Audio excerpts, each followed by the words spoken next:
of reference.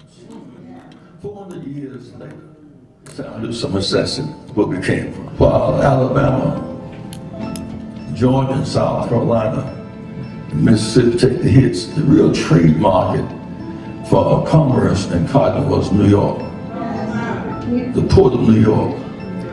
As a matter of fact, Joe, the first state to end slavery was Vermont. It was all up the coast. The big shipbuilders became rich off of our enslavement. Say our people are not slaves, they are our ancestors. They may be slaves, the person, they're our ancestors, they're our foreparents. The money is made off of the commodity. We were the commodity in the commodity exchange. And they would import Africans, they export cotton and tobacco. And they built the whole economic system around Wall Street. Africans, because they feared the Indians would attack the Dutch, built a wall on Wall Street. That's what they named it, Wall Street. It's the Africans, with logs and trees, they built a wall around Wall Street, keep the Indians from attacking the Dutch. So Wall Street was named after us.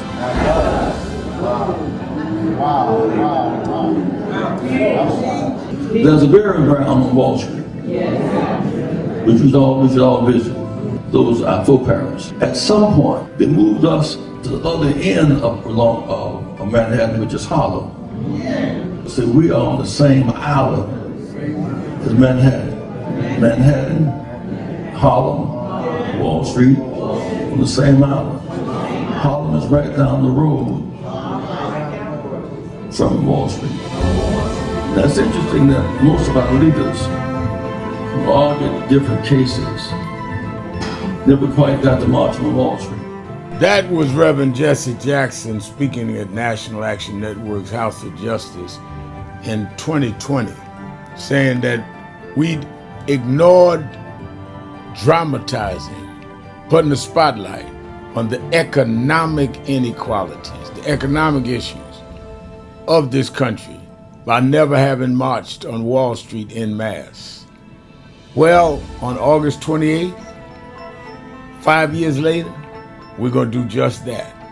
Because with this big, beautiful bill, which is a big, ugly bill that cuts Medicaid and SNAP, with the ending of diversity, equity, and inclusion programs and initiatives in the private sector, which gives blacks and others jobs, contracts for businesses, making sure we make the C-suite based on our merit and not excluded because we didn't have the family background in a given place, whether it be academic or business.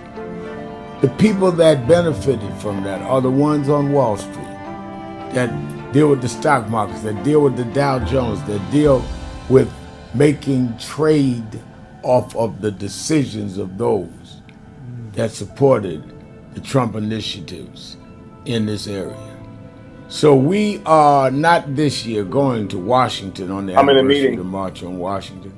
On the anniversary of the March on Washington, we're going to Wall Street. And Reverend Jackson, we're going to do what you said. Thousands of us are going to nonviolently but firmly come and say that the dream cannot be deferred by tax cuts for the rich and cutting those out that need food assistance, that need support with health care and other economic policies that have choked the middle class and the poor.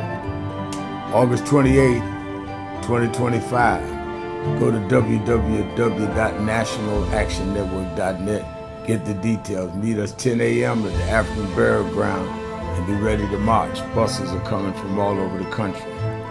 Go to that website or call 1-877-626-4651. No justice, no peace.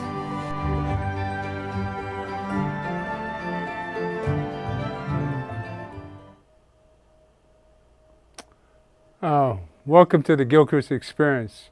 You just witnessed my heroes. I happen to be 6 months older than Jesse Jackson. So this is coming from a place of history, of the struggle that we've been going through forever, all my years on this planet. And we have our youth coming about, a new person on the block. Uh, Reverend Ron McHenry, what do you think of that one? I know it's a classic. So, What a powerful reel on the history of Wall Street. We know that enslaved people did not come here for a vacation. We were stolen out of Africa. Uh, Approximately 12,000 ships left the continent of Africa. Um, and it's huge because we never talk about the 12,000 ships that left that. We don't even know the names of these ships. We grew up learning about the Nina, the Santa Maria, the Mayflower, the Titanic, but we don't know the names of the ships that left the continent of Africa that built the new world today. What is huge about the 12,000 ships that left is that it carried 12.5 million people on deck to the new Americas to build this new world. And 1.8 million people died and never made these shores. And it's a Holocaust that's never talked about. We were dragged to this new world and we built the wealth of this nation. We built it to be a superpower.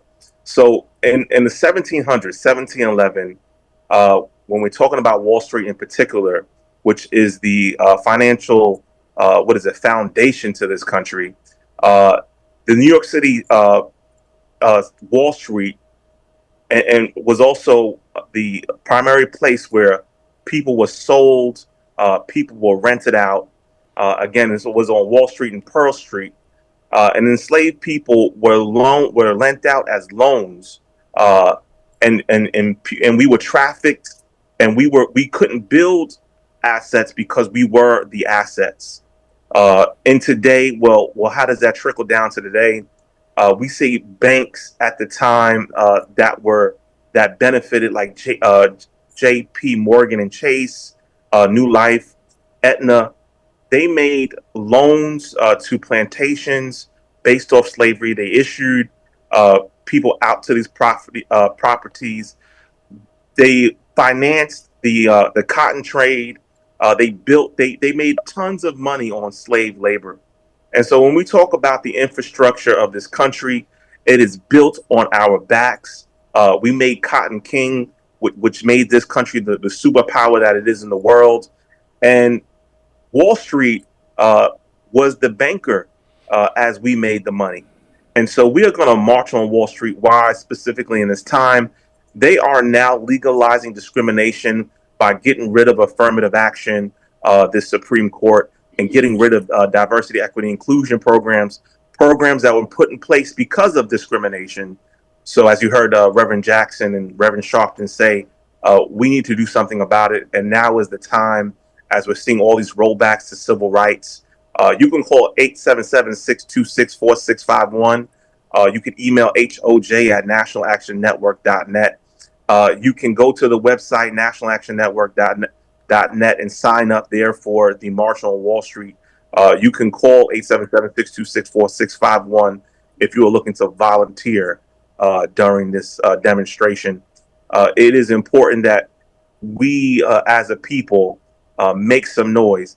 There has not been the masses of black leaders coming together and black people since Trump took office. We have to make our voices known. There have been some massive demonstrations since Trump took office, but none led by us. This will be the first one led by us. And so we need to show up in the masses and tell this administration that we will not stand for a president of the United States posing as king of the United States. yeah. Amen. Amen to that. Um, Graham, what'd you think Yes. of that? Well, they never talk about how the North was complicit in this thing called slavery. And Ron touched on the finance. See, the slaves picked the cotton. The cotton was sold. It was brought up north to factories where garments were made and used by the general public, not only here, but overseas. So the northern businessmen, and part of the problem with the Civil War was that the Southerners knew that the Northerners were making big money off the cotton, Yeah. big money off the cotton. And we need to really go back and look at all of these corporations. I've talked with college students, and the NCAA was another slave plantation up until late day. These young guys playing basketball, bringing billions of dollars into a system for which they never got paid. But they told them if you accept a watch, you're invalidated for playing. But these schools have been taking in billions of dollars annually while these guys are out there breaking their necks, some getting paralyzed playing football.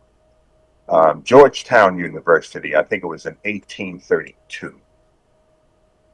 Georgetown University sold 130 some odd of the slaves that they owned in order to keep the doors of Georgetown University open. Mm. Many of the colleges, Yale and others, owned slaves. They owned slaves. And you see the attacks on the Columbia University and Harvard in this administration. But we need to go back and look at all of these schools that were partaking in the slave trade. Mm-hmm. Now in New York, you had slave catchers that would come to New York with a sketchy description. They're looking for Toby, a Negro, thick lips, broad nose, and nappy hair. And these, yeah, a generalization of a black person. So they would be in the streets at night, grabbing men off the streets. And you saw a movie some years ago, 12 Years a Slave. Yeah. Yeah. So if they grabbed you up at night, they took you before a judge who would determine whether or not they could take you back south, even if you were never back south. That judge in New York City, his name was Judge Riker. Well, let's give Ronald a chance to add to this about the Wall Street before he has to leave. Go ahead, I think it's great information as you were talking about this Judge Riker, and I'm sure you're going to get straight to Rikers Island, but great connections. Because when we talk about drafts in the NFL draft, NBA draft, and the schools that are making all this money, it's all based on the systems of slavery. And the importance of this is as Reverend Jesse Jackson was speaking, well, why did they build this wall in the first place, right? And the wall was built to keep out the natives. The wall was built to protect the Dutch. Mm-hmm. And we have to understand that we built everything that they continue to say is based off merit. If it were based off merit, we would be the billionaires of the world. That's right. Because we built the wealth of this country, and then they have the nerve to say merit. It's not a meritocracy. It's straight up a robbery. And we have to understand that we have been robbed, but we must remember and continue to tell our history. We're going to be marching from the African burial ground that is located right by Wall Street. Why is this important? Because it's a landmark. Black people were buried there because they did not believe at the time that blacks should be buried in Christian cemeteries. So about 15,000 people are buried there.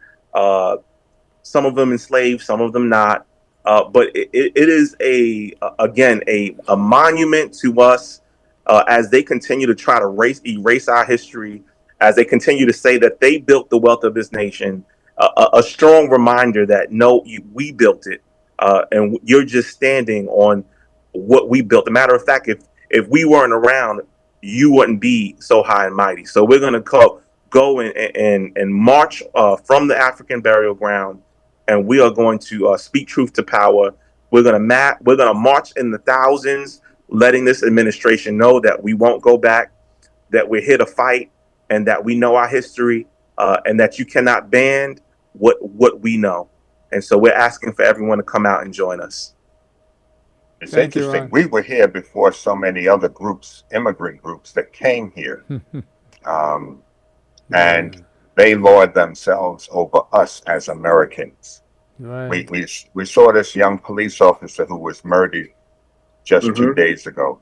As a matter of fact, I drove past the NFL headquarters Sunday evening with my wife, and this young officer was murdered. He was from Bangladesh. Mm-hmm. He came here, lost his life here, protecting the city of New York against a natural-born American. He was naturalized, coming from Bangladesh, but he's murdered by an American born here. And the whole notion, and this is why we have to speak out about what is wrong and what is evil, no matter where it is, no matter who it is, and not get caught up in the political nonsense.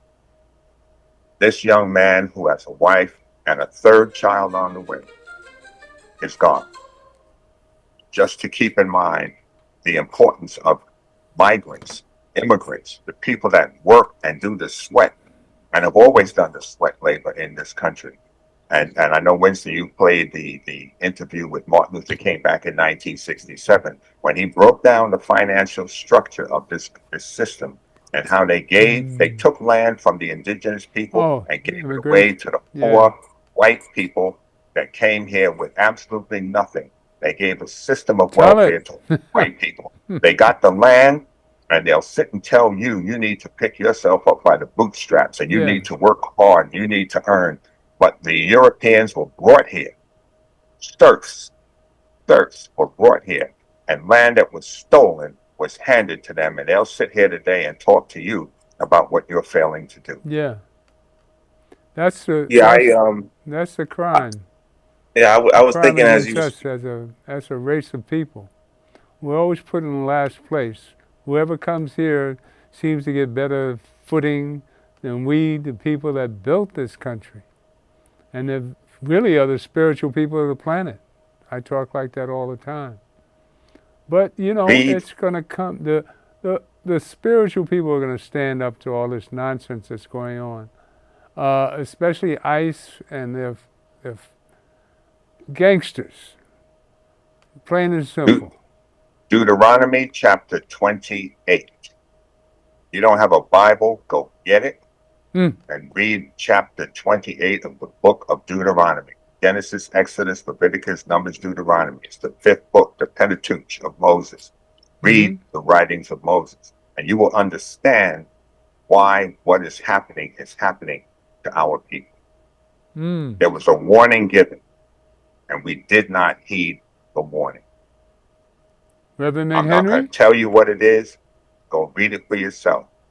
Yeah, I was just, as you guys were speaking, thinking about this, how they tried to get rid of birthright citizenship, which was overturned, and how grateful we are. But we understand that all Americans have benefited from birthright citizenship, but that all of these things that come about in civil rights have its roots in our history, right? Birthright citizenship comes from us. Yeah. And so many people come to this country thinking that the privileges that they have come from America, not realizing the history. We fought in World War II. We died. We fought in all of America's wars. But when we came back to this country after World War II, we had to sit in the back of the bus. And we had to watch Japanese Americans and German Americans get more privileges as we were being segregated in a red line. So we have always seen immigrants come here and be treated differently than us and assimilate because of white adjacent politics. It is time that we take the children of those who built this country, reap and the harvest that our parents have sowed. Well, you got to understand why immigrants are here. They're here because they work cheaper than anybody else, and they complain less than anybody else. If it was left up to the corporations, they would have, that's why they're here. The corporations let them here. This has been going on for a century. Those of us that are born and raised here, enslaved here, and built this country are always put in last place because we've got the biggest beef. Why shouldn't they welcome in the newcomers? The newcomers have come here from we'll go back to the early 1900s when the Italians came here, or when the mafia came here in 1920s. Mussolini chased them out of Sicily. Right. And what they come here and gangsterhood, Godfather, and they took over and abused blacks in particular. The mafia Right. has been our biggest enemy. What do you say to that, Graham? Well, again, history is so important. Benito Mussolini said to the people as they were exiting Italy, he said, "Go and make America great." That's what he said. Is And that we hear right? that phrase, "Make America great." It was Benito Mussolini that said Whoa. it in the 1920s. Oh, wow. Ronald Reagan used it in the 80s. And your boy here resurrected it again in 2020. And that's when the Klansmen were having rallies in Madison Square Garden. Thank you. And remember, his father was a member of the Klan. Don't forget it. That's right. His father was a member of the Klan. I got one for you. I got to roll in to show you the shenanigans that's going on today. Run item 4. I just want to give us a few minutes to watch the silliness that's going on between this, I want to call him all sorts of names, but he's a test for us. He's a test to our spirit. This clown. Now, we all know this clown. You and I, Graham, we know him well. He's a New Yorker that's gotten over, and look what he's done to the planet. A shame to call him a New Yorker. All right, welcome back in here to Live Now from Fox. I'm Andy Mack. Let's quickly get you out to the White House. President Trump meeting with Israeli Prime Minister Benjamin Netanyahu.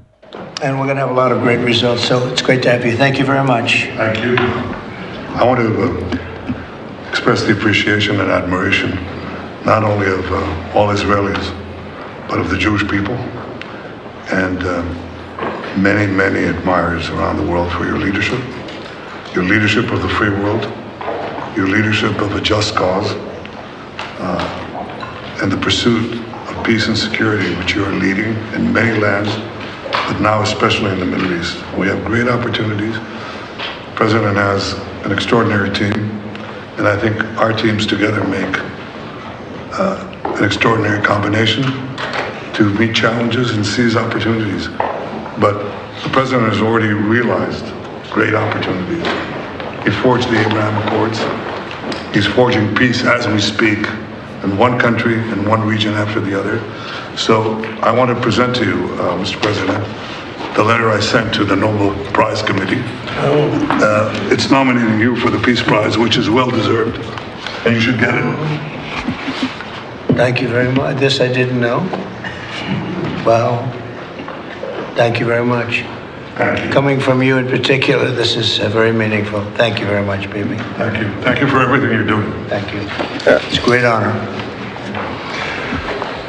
Thank you very much, everybody. Appreciate it. Then it led in just a bit. Then the House Humanitarian Foundation was introduced, which of course we know has been quite notorious, but for all of the wrong reasons. I'm sorry this volume isn't loud enough, but you can see they're talking about the genocide in Gaza. Well, Netanyahu, the Hitler of Israel, is nominating Trump for peace. The hypocrisy of it all.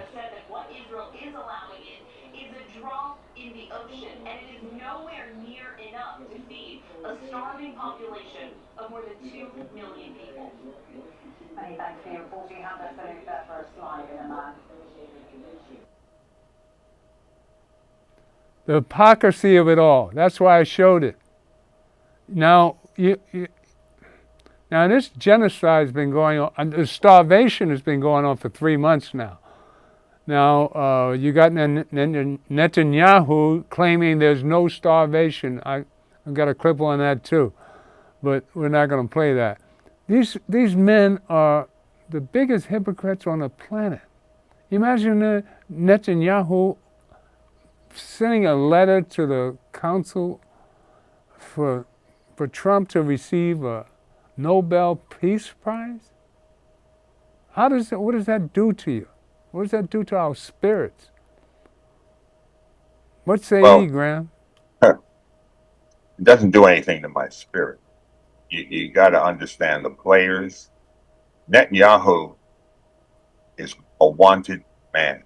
That's right. He is wanted for crimes, war crimes. He's wanted for crimes against humanity. He doesn't represent the Jewish people. He represents Zionism. That's it. He's That's a racist. He's a bigot. That's it. And understand this. Don't even think. And I'm going to make this very clear. Being Jewish doesn't make you anything better than anybody else. That's right. Being Jewish doesn't make you God's chosen. God's chosen are Israelites. They're not Jewish people. Israelites, who are Semitic people, who are not European people, Hebrew, or descendants of European people. Now, they're not talking about the natural resources of Gaza. Gaza has oil off the shore of Gaza.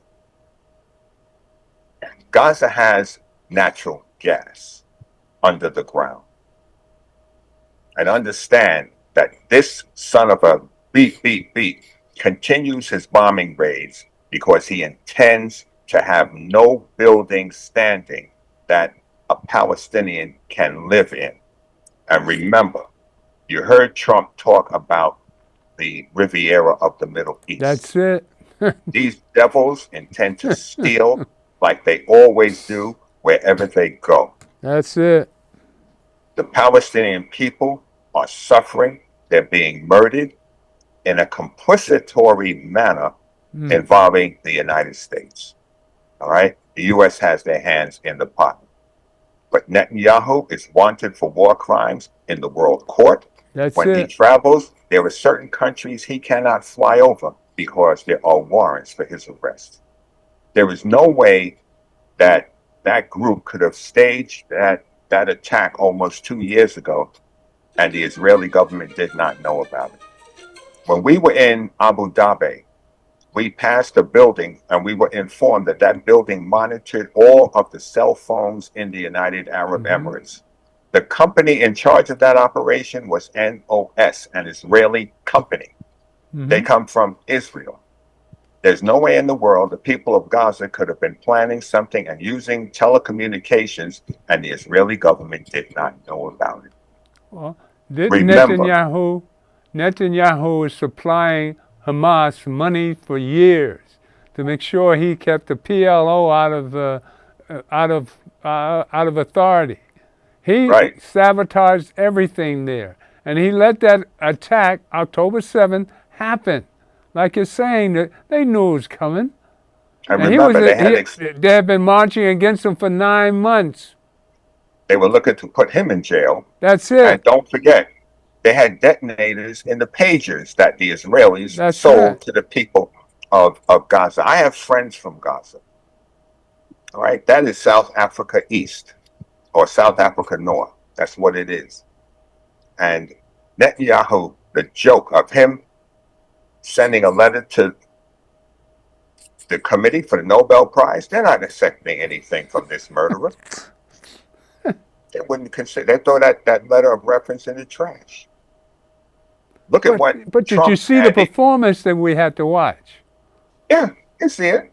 But this is what these people are about. How many people believe that crap? How many people? How many Americans believe that stuff and don't know reality? Lieutenant Colonel Earl D. Wood said in 1968, "We teach the people what to think because they're stupid." And what he said in our class at City College is the same today. you know, you can't fault Donald Trump for what he's doing because it's the people that wanted him that are stupid. They wanted him as their president. And this is what we're reaping because the people are bonehead ignorant. Not ignorant, they're stupid. Everybody is ignorant, but everybody's not stupid. They're fooled. You can't call them ignorant. They don't know any better. No, They just everybody's think ignorant because they nobody knows believe has. everything. You have to understand the media and what it presents to them. You watch Fox and it's getting worse and worse every day. Channel 13 you know did what a I good want to talk expose about? yesterday on Gaza. I want to talk about what we got to set ourselves up for, because this is going to happen. This is 6 months of this Dick King or buffoon. He just recognized that they're starving in Gaza. Perhaps he's going to do a little bit more. He was complaining about giving $6 million to this company. $6 million. And, 60 million, and they didn't thank him. This is how delusional this man is. But let's run item 3. We're going to talk about ICE for a minute, and a hero of ours that we're going to have on in the future. Graham got in touch with him, and let's play that piece, number 3, and we'll come right back to you. Despite Donald Trump's repeated campaign promises that his mass deportation raids would target the, quote, worst of the worst, we've seen his administration actually target some of the best. Young students, high school students, landscapers, hardworking people on the job, at work. And now American kids practicing the ultimate American pastime, baseball, at practice. One baseball coach, Human Wilder, described his experience at protecting his players after ICE agents showed up at the baseball practice he runs on Manhattan's Upper West Side and Riverside Park. Wilder says the agents, who were armed with guns and tasers, approached some of the kids, some of the players, and began asking about their country of origin. Here's what he told local news. I told my kids to walk to the back of the cages. Right here, and I said they're going to invoke the Fifth Amendment rights. They're not going to say anything. Their parents are, you know, from the Dominican Republic, South America, Mexican, Africa, but they're kids who are born here. They have a 14th Amendment entitlement to live here. I never in my life thought this was going to happen on the Upper West Side in New York City. That whole thing, you know, until it happens to you, you're not aware. And it happened to us. One local assemblywoman who first brought the raid to public attention warns of this, quote, the only thing that stood between those kids in Riverside Park and a Florida detention center buried deep in the Everglades was a brave coach who knew the law. The coach, Wilder, has since moved the location and practice time to try to protect his kids and prevent this from happening again. Despite that precaution, the kids and their parents were so shaken up by the incident that only two have returned to practice so far. Joining our conversation is that extraordinary baseball coach, Human Wilder, founder of Harlem Baseball Hitting Academy. Also joining our conversation, sports columnist for the Washington Post, professor of journalism at the University of Maryland, Kevin Blackistone is here. Mark Elias is with us as well. Coach, thank you for being here. Thank you for having me. I want to ask you, and I want to understand, and I want to try to learn where your presence of mind came from to reach for your knowledge of the Constitution, which not everybody has. But I first want you to just tell me what happened again. Just recount this experience for us. Well, practice was pretty much finishing up. We usually practice about 2 hours, 2.5 hours. Whenever my iPhone goes out, we're finished with practice. We videotape all our practices for the last 22 years.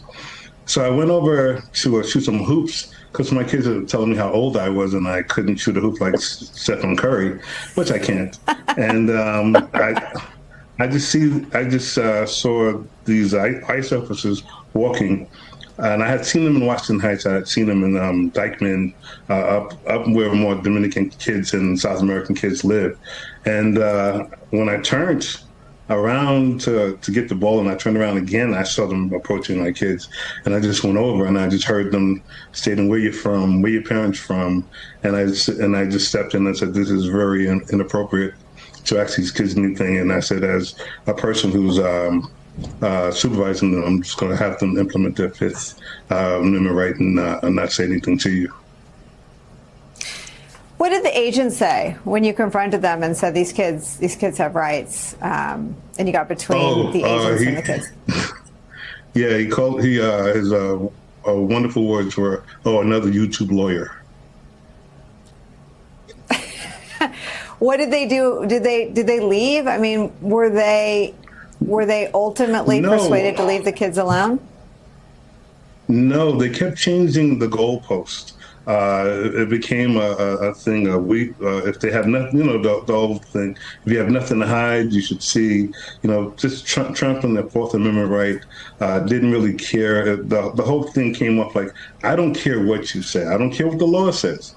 And the only thing I had that day was my uncle Pete in my ear, who's my bishop, my mother in my ear, the Constitution, and prayer. That's the only thing I had that day. And tell me how old the kids were and where you guys were. You were in a park on Riverside and 72nd where there are a bunch of ball fields, right? Well, there's batting cages there. We usually work in Harlem. We're the Harlem Baseball Hitting Academy. And, I always tell people it's very important that we don't want to be sought out as a victim. This academy's been around for 22 years. We graduated 400 kids out of college who walk around with degrees from Stanford and Princeton and Harvard, all African American and Latino kids. So we're not going around saying, poor little us, because we do very, very good work. Our thing is, it should not have to have a person who has a master's degree in law to know rights, and this can happen to anybody. If it can happen on the Upper West Side of 72nd Street, it can happen to anybody. And that's why there's got to be a better way for the administration to deal with this, and there's got to be a better way for people to understand their rights. Coach, what did people...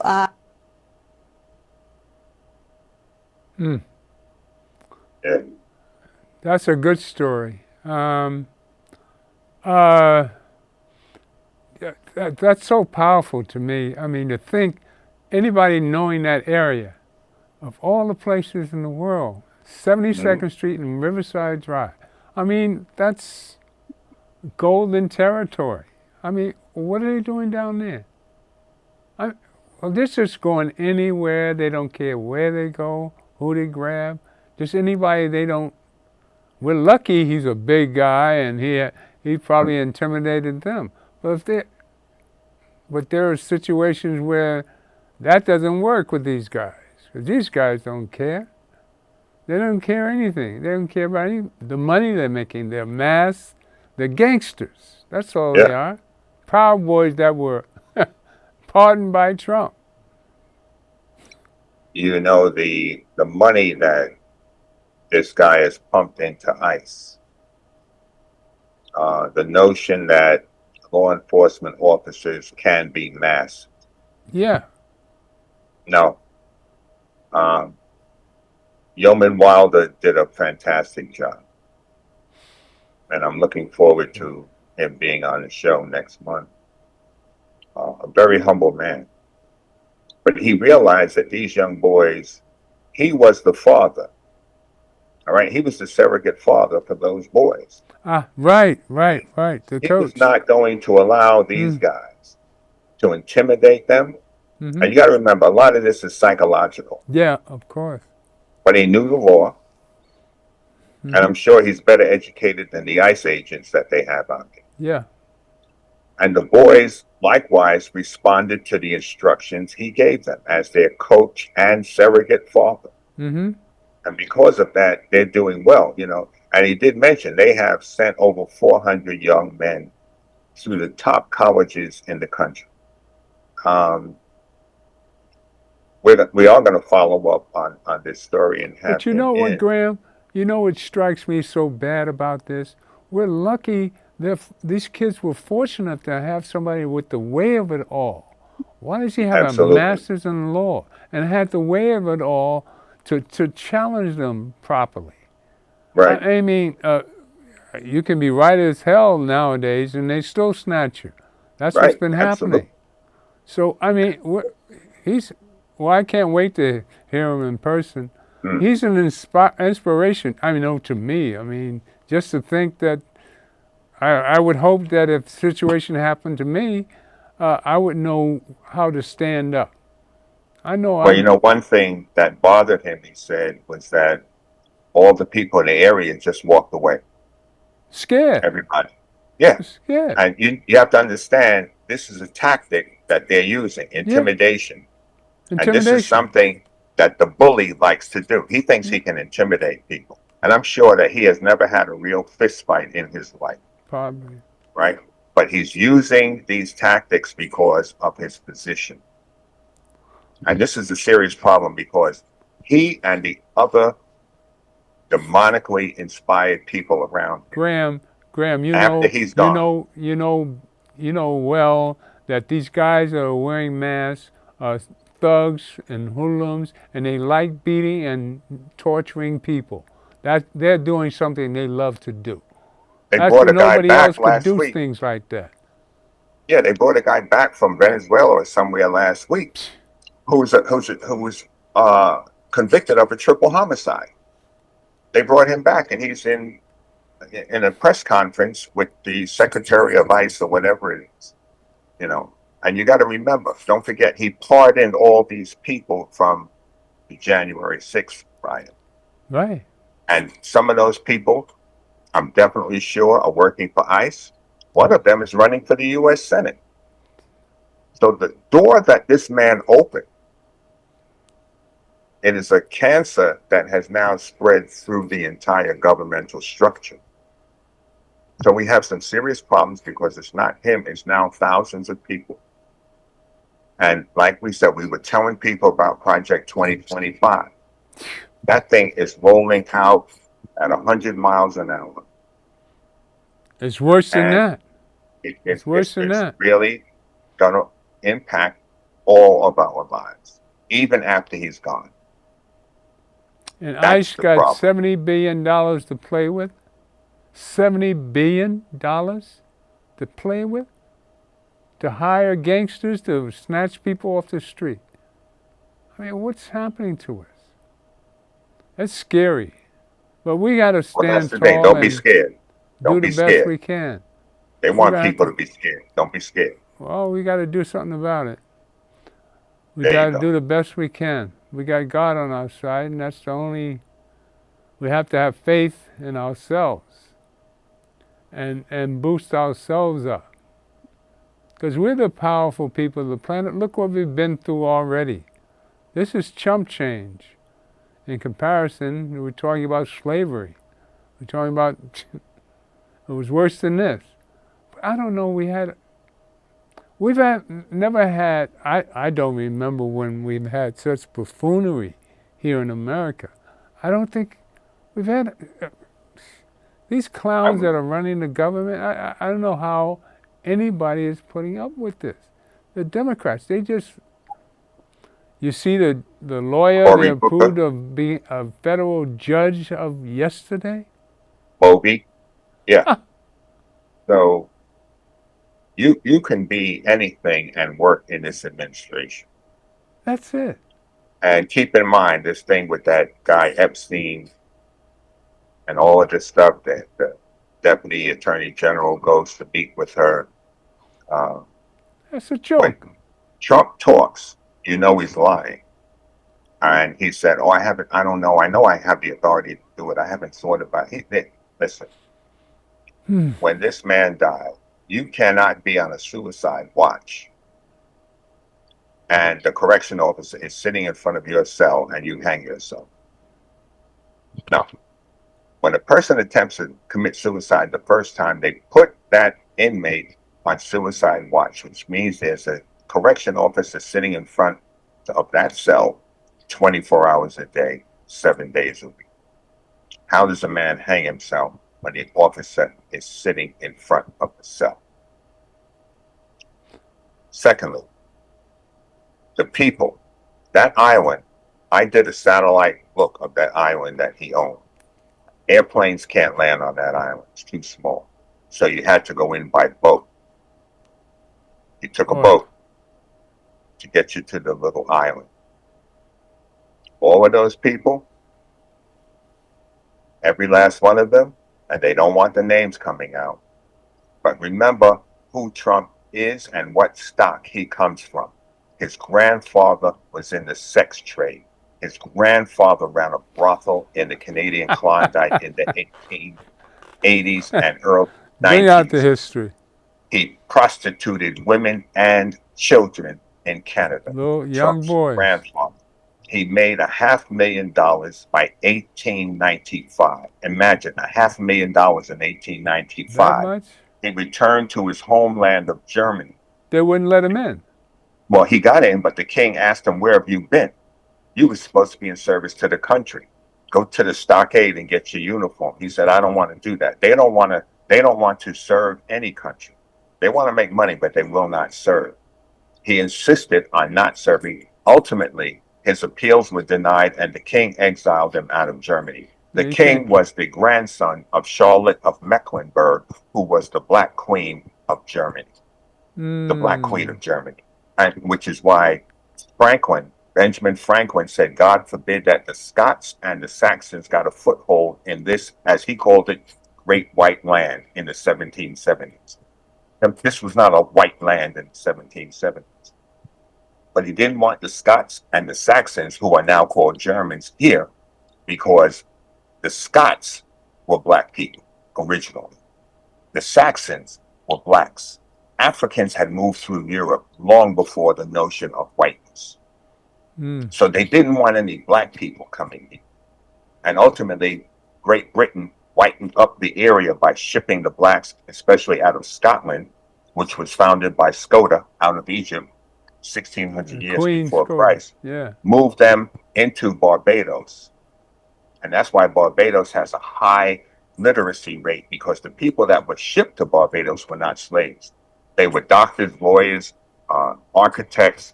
They were all professional people. And the sons and daughters of that group are in Barbados today, in addition to the slaves that were brought in, but they were highly educated people. Victor! There's the Victor. Peace and greetings. Good afternoon, Brother Graham. How you doing, man? You're looking good. I like that picture. Yes, sir. Yes, sir. How you been, man? All right, man. All right, good. My brother Winston. My brother. My man, you should have told me it was an earlier time, man. I didn't have no clue. I thought it was 5 o'clock. I had told you 3:30. No, bro, I don't remember you telling me that. You may have intended to tell me. You may have intended to tell me. I thought I didn't make it clear, Victor. Hey, listen, you know me. I'm on time, brother. If you would have said I it, know. I was been surprised you weren't there. So when you sent me the link and you said 3:30, I'm like 3:30. I'm thinking 5 o'clock. I mean 4:45, 59.9, like Graham. You know. I'm glad to be here. You're thinking the old days when did live television, man. Oh yeah. Oh, he don't do that. He don't do that no more, Graham. No. It's hot outside, bro. I'm not getting on the subway to go to Manhattan. That's out. I'm not going to hell, and I'm not getting acclimated to the heat. So I make Hey, Graham, I'm with you on that, brother, for sure. Good to see you, man. Yes, sir. Yeah. So where are we? Do I chime in? Bring in what you. We'll have to send you We've done a lot already. We got something like 10 minutes left. Okay, well, good. Listen, really quickly, and I can sum this up really quickly. Of course, you know, the work that I've been doing for over 15, 20 plus years has always been about the conditions in our prisons and jails and how they're treating our fellow human beings. The recent most update in regards to the Solitary Confinement Act that was passed in 2021 and implemented, so let me just say, allegedly implemented in New York State prisons and jails as of last week, right? And of course, you're aware about the New York State Correctional Officers strike, what went out on an illegal strike, right? They claim that, staffing shortages, because as a result of that strike, about 2,000 correctional officers were terminated. And now they're trying to get things back up to par. But more importantly, talking about solitary confinement, they have not fully implemented this law as it should have been implemented in all of our New York State prisons and jails. The most recent thing that happened is that an organization called the Prisoners' Rights Project, which is a legal arm of the Legal Aid Society, sued the New York State Department of Corrections and Community Supervision for their non-compliance with the HALT Act provisions. The judge decided to give them they got an injunction disposition, right? They were supposed to begin implementing it July the 11th, right? So July the 11th came and went without any action on the State Department of Corrections behalf, which means they still have not implemented all of the provisions of the bill with regards to people being held in special housing units, because they're supposed to get out of cell and programming time and various programs. They haven't done it. So now they had to turn around and sue them again for non-compliance. That's on the state level. On the local level, which is Rikers Island, bill passed in 2024 by a veto override by the city council, because when the bill was passed, the mayor vetoed it. The city council came back and they overrode his veto, which basically meant he was supposed to implement the bill. July 2024, the day before the bill was supposed to be implemented, Mayor Adams, put in an executive order that suspended its implementation. Now, mind you, this bill was supposed to be implemented, I think, on that Monday. I forgot what date it was. It was July 2024. Mayor Adams put in an executive order to put on hold the implementation on a Sunday. On a Sunday, no less. Our other legal arm, Legal Aid Society, Prisoners Legal Services, turned around and sued Mayor Adams for not implementing the law as it was passed in 2024. And they also was able to get suspension of his executive order, because since 2024, every week he was renewing this executive order, which held up the implementation of the local law 42 is what's it called. And it's focused on solitary confinement, restrictive housing, the conditions, people being held in it, but it also has provisions in it for a de-escalation period before people be placed in special housing unit. Also gives them access to legal representation, which never happened before, prior to their disciplinary hearings, right? And a lot of different provisions that are related to transformative out of cell programming.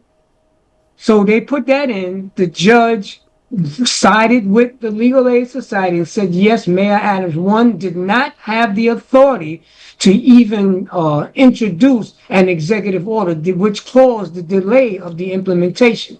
But then turned around, and this is so to be funny, so maybe, Graham, you might have context on this here on the legal portion. Then, not only did they put an injunction on which basically says you got to remove the executive order, they turned around and entered a TRO. A TRO? Well, how do you, first of all, get rid of an executive order, which basically meant they were supposed to begin implementation of the HALT, not HALT, on the local level, local law 42, which basically refers to solitary confinement. Once that's gone, it should have led the way for them to start implementing the bill, and they didn't. So right now, they're suing them again for non-compliance with the judge's order.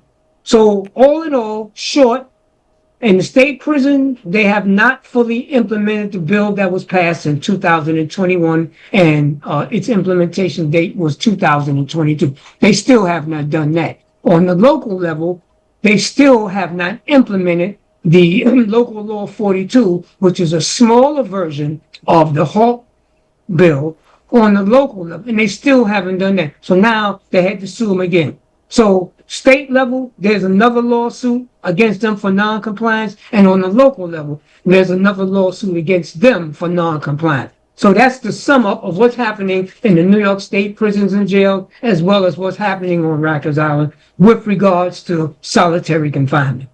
How long have you been fighting this bill? How many years have you been fighting this bill? At least 10? About 13 years now. 13. Is it 13? Yeah, we took us 10 years to get the bill passed, first of all. 10 years just to get the bill passed in 2021. And in 2022 was implementation, and they haven't done it. So we had people on that spoke of the effects that solitary confinement had on them, both men and women. I remember you brought a sister on who was psychologically damaged as a result. Right. And we now have to pay her. Amnesty International has also published on this and stated years ago that solitary confinement was torture and it should be stopped. But yet you're saying that the governor and the mayor have kept this program going. Have still allowed loopholes in them not doing what they're supposed to be doing, as the law has provided in the provisions for both bills. Mind you, both bills, right? The governor signed that bill in 2021. She signed the bill. And still they have not implemented. In 2024, the local law 42 was passed, right? The mayor didn't sign it, and you know what happens, Graham, when you don't sign it, it automatically becomes law, especially if he doesn't veto it. So he vetoed it first time. The city council came back and they overrode his veto, which basically means that opened the grounds for it to be implemented. And still they haven't done that on Rikers Island. And the population is going up. I think they're back to 7,000 plus detainees on Rikers Island now. Well, we're down to like half a minute here. So you have to come back next week and we'll go over this again. At 3:30? 3:30? Well, I'll make sure he has the right time next week. That's right. That's right, Graham. Tell him. Don't give me no no more lies. And hey, thank you for have me coming. standing on the corner waiting for a bus that ain't gonna come. And with that, as usual, we covered a lot today, and it's all informational, and it shows that we still on the case here after all these years. There's 25, 30 years we've been doing this. And it gets more hectic all the time with these demonic forces challenging our spiritual energy. And with that, the God in me loves the God in you, and stay tuned for more of the Gilchrist Experience. God bless. Thank Power you. to the Once people. again, good seeing you, man. Good Talk to you seeing at the you, next Mr. platform. All right. All right. God bless.